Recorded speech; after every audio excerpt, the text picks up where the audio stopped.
a lot of questions very soon. So the audience, you can put on your questions in the chat box or in the activity sections, and Michael Okay, will so be very happy to answer it. take a look at the checks. So I hope I can't hear anything right now. Are there already any questions? I see the first question. If someone wants to start a democratic school in India, please suggest steps to do so. Okay, well, we had this International Democratic Education Conference 2 years ago in Bangalore in India, and I was there, and I had the opportunity to meet several people from India who are already working on projects like that, and the easiest way would be to address the international, the EUDEC is called, International Democratic Education Conference. There's a very well-maintained website, and connect with people from India by this way. It's to answer this question. I think the conditions are not easily to compare between, let's say, Germany or India, because in Germany it's a very long-term process to establish a democratic school. I think it's, as far as I know, it's easier to do so in India. I know several very successfully working democratic schools already, and but the steps, I think the first step is to address the local government and ask for the conditions, and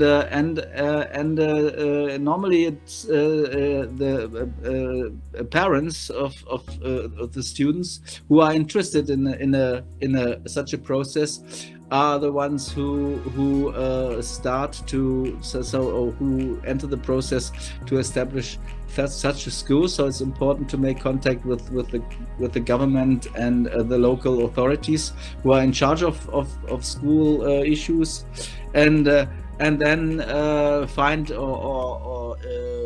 find parents who are willing to send their kids to a democratic school, and they have, so to say, they have to work actively towards such a project.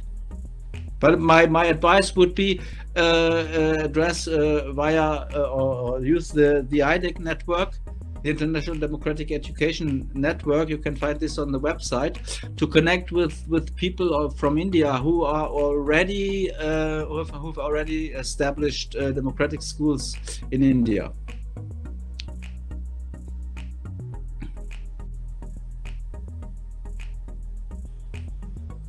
Hi, Mikhail. This is Hema Devrajan.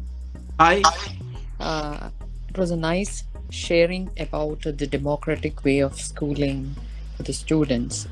And many of us are interested in knowing how to make it more democratic for the students. But the challenges are for the teachers also. We are brought up in a system where we haven't experienced to be democratic, or as a student, those who are as teacher right now, they haven't got the experience to be democratic. They do have challenges, and those teachers, how they will get out of their ego clashes and your experiences, and how to make it more a democratic space for the students. Children who are very positive, they can get adopted to be democratic. But what about the adults and the system and all that? Kindly explain that. Thank you. Yes, thank you very much. I appreciate this question very much. Yeah, but it's very much the same in Germany, or I would say all over the world. So children, from my experience as a teacher, from my experience in many projects with different schools, they have an intuitive sense for participation and democratic decision making. So I think every child rejects injustice every child rejects feeling rejected. Every child, no child likes it to be pushed back and so on. So from this side, I think children are very open to this way of this way of teaching and learning, or these learning environments. But the problem, as you said, well, like, if I get you right, are the adults, or are the mainstream, the way of academic teacher training. So when they experience the future teachers or the teachers in service, they have experienced a traditional school system. They went through the university phase, which pretty is very traditional in Germany and I think in most countries of the world, and then they go through an apprenticeship, at least in Germany, to become teachers, and they because there are no democratic structures, there's no involvement into the democratic decision making and participation during their own life experience. They don't have any sense or any vision of a democratic participative way of creating establishing a school and teaching and learning. And our way is the way we are, at least my way at the university, and as the way of some of my colleagues, is to establish as much as we can, as much of a democratic and participation oriented culture in academic teacher training.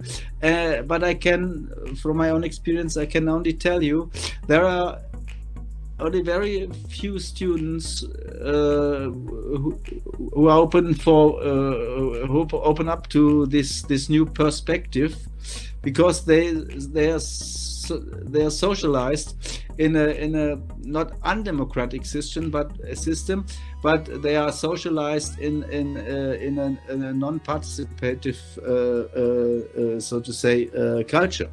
Yeah, and this is a serious problem we have to face. So this is not a very, very constructive answer, I know, but yeah, this is the reality, yeah, I think.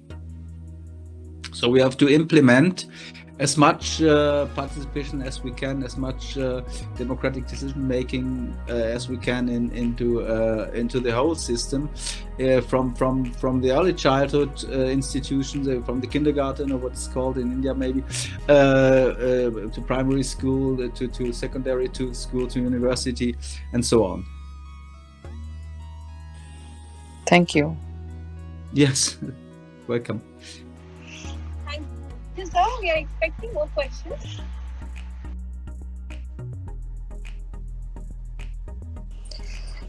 In my experience, like I was there in EUDEC last year. That is yes. Year before last year. So we met before. Yeah. And I, as a head of the school, I had challenges when I started to be democratic. After reading the book of A.S. Neil and seeing all the videos of Summerhill, I was highly inspired to be a democratic leader for my school. But my teachers were not ready to be democratic. They were tuned to be in the autocratic way, and yes, they were not ready to give space for the children. I had to talk a lot. By that time, they were shedding out their egos. That was the beautiful experience when you create a democratic space. So I thought you might have different stories. I just wanted to listen. That was my interest to ask a previous question, Michael. Yes, okay. Thank you very much. Yeah, but I can also only tell you I don't have, my experience is not very different from yours. So I think it's a general problem. So to say, how can we sort of promote the process where teachers open up to democratic teaching, because it's always a matter of control.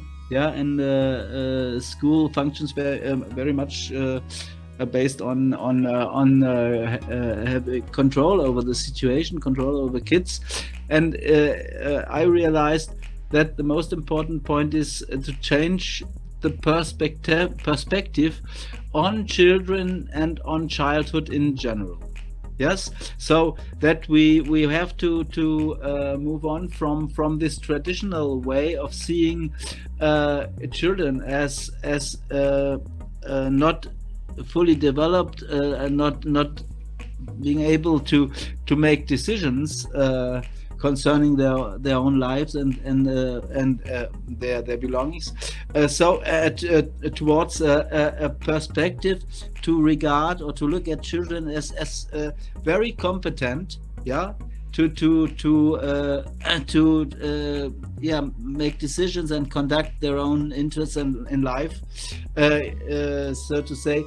And this is the most, in my opinion, now this is the biggest, or the biggest barrier or obstacle in creating a democratic school. Yeah, the perspective or the way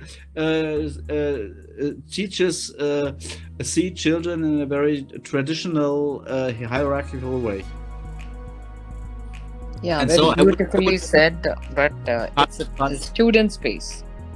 Yes. Where we are guiding them, and we are, as a mentor, we have to create a space with the democratic perspective. Very beautifully said. Thank you. Yes, thank you very much. Thank you, sir. I think we have enough time and a few more questions to go. So participants, you can post your questions here. Yes, please. I think people are still thinking whether we can be democratic. Yes. It's a big question. I'm sure you. So let me if there aren't any questions right now, we just try to tell you something, a personal, a recent personal experience. For those,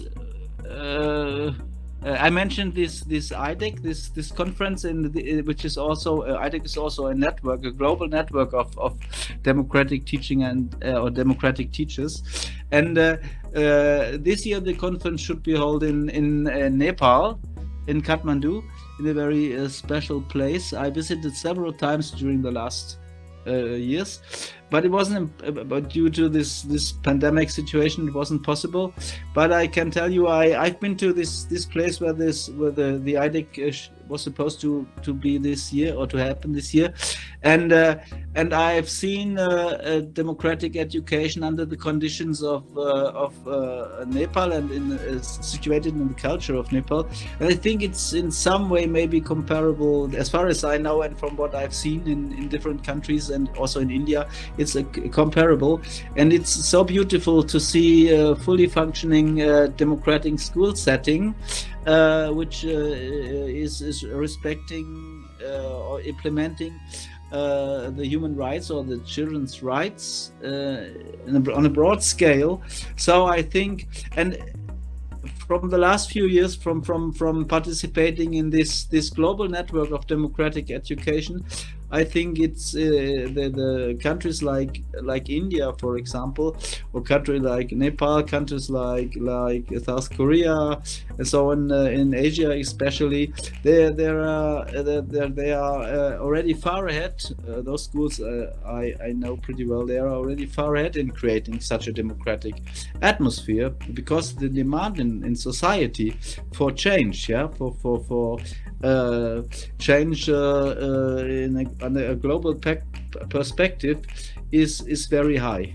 So much higher than maybe than in the developed Western countries, where it's the necessity for transition is not so strong, or it's not taken so seriously. Yeah, there's this is not a question, but a statement. Heads of school has lots of responsibilities if one chooses to be democratic. That's the way to be peaceful. Yeah. Okay, that's very true. I think the headmasters or headmistresses of schools are the ones who have to initiate change. Yeah, so it's really true, because they are the ones who are in charge and responsible for maintaining the school, for transition in school, and so this is the first, or those are the first ones who should be inspired by the idea of democratic education and participation in schools.